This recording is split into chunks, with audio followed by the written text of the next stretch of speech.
Hello everyone, this is Record of Ragnatalk, the podcast about the manga and anime, Record of Ragnarok, and we are going to talk about Chapter 92. The translation just dropped, and man, I'm excited for it. At the end of Chapter 91, it of course seemed that Susanoo had the victory, but of course, we all know how this series is, and we knew it wasn't over. And we start Chapter 92 with a flashback.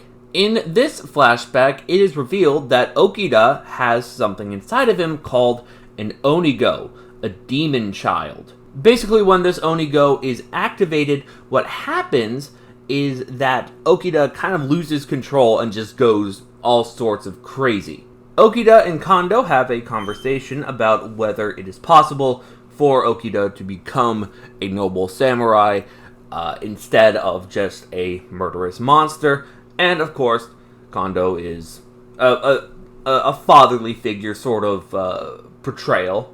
And he comforts Okita and is like, nah, yeah, you can become a samurai. You just have to believe and all the anime tropes and all the feel-goods.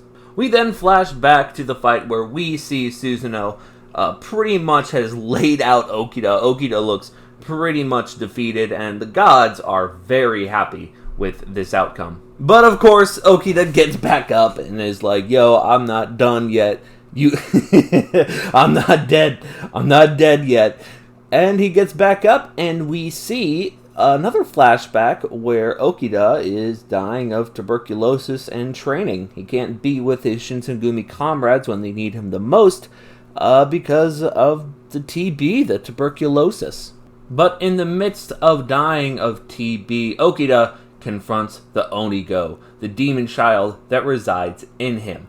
I'm not sure if it's meant to be interpreted as literally a demon, some sort of alternative personality, but I'm going to go with literally a demon because Okita already gives big shonen protagonist energy, and it would make sense why we haven't seen his Valkyrie yet, because maybe this demon is his Valkyrie, in the same way that Buddha didn't have a Valkyrie until Zirofuku. Zirofuku was technically Buddha's Valkyrie, and I think this Onigo is potentially Okita's Valkyrie.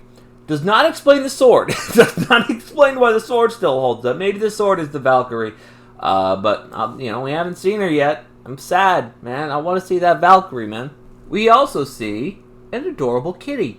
Now, Onigo says that if they manage to beat Susanoo, that Okita is going to die. Like, regardless. And Okita's like, hey, that's what samurais do. That's what we gotta do. So, tie, potentially? Probably not. They'll find some way to have Okita win. The eyes are glowing blue, the color of the Shinsengumi, instead of the red that, normally we associate with Okita and his little demon eye. And before the chapter ends, we see Susanoo crying tears of joy of just how happy he is that this is the culmination of his life. This is what he has been leading up for in all of his years as a god. And that is where Chapter 92 ends.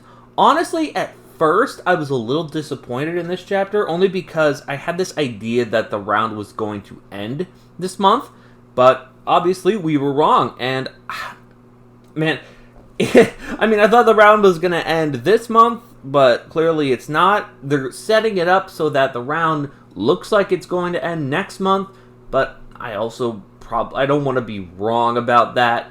So, I don't know, maybe it'll end in October, maybe November, maybe even December. Who knows? Apparently this has been selling very well, so they might try to drag this fight out for as long as they'd like. I'm happy Okita got some backstory. I'm not so happy that we still haven't seen a Valkyrie explaining how Okita's sword is holding up against... Because they really hyped up Susanoo's sword, right? Because Susanoo's sword was sort of like, oh, it's the combination between all the gods and all the humans coming together to make this amazing sword. And Okita's sword is holding up just fine against this, like, the god-human collaboration sword, right? But we have heard nothing of Okita's sword, so maybe that's the Valkyrie, and the Onigo, the demon child, is still within him, unless somehow the Onigo Demon Child made the sword or is the sword or something like that. This chapter is a whole lot of fun, and I frankly can't wait to see where this goes. I hate that we have to wait monthly, but I understand why we have to wait monthly. The artwork is incredible. We get a good amount of pages every month, and I don't want the manga to lose their minds. I'd imagine they already are losing their minds working so hard, and I wouldn't want to push them any further. Maybe after this fight ends, they could take a month off. Sort of chill, relax, get their bearings. Probably not. Japanese work culture and all that. I really doubt that they will be allowed to do that. But a man can dream. A man can dream. And I really do love this manga. And I really do love the artwork. And I really do love the monthly releases. But please God, I hope the mangaka aren't too pressed about, getting all these chapters out.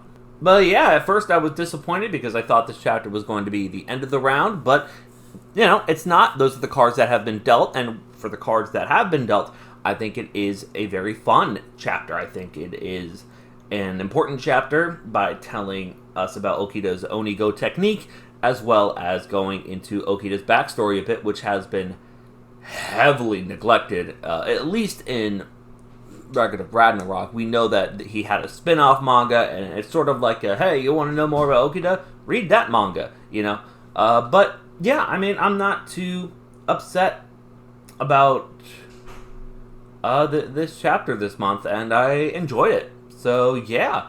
I want to know what you guys think. Let me know in the comments below. What did you think about this chapter? Did you think this chapter was good? Did you think this chapter was trash?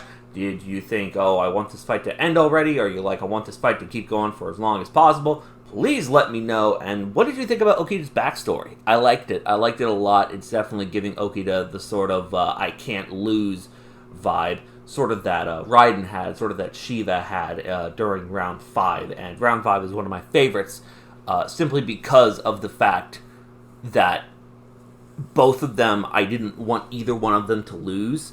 They both had really good reasons to keep going and to keep fighting.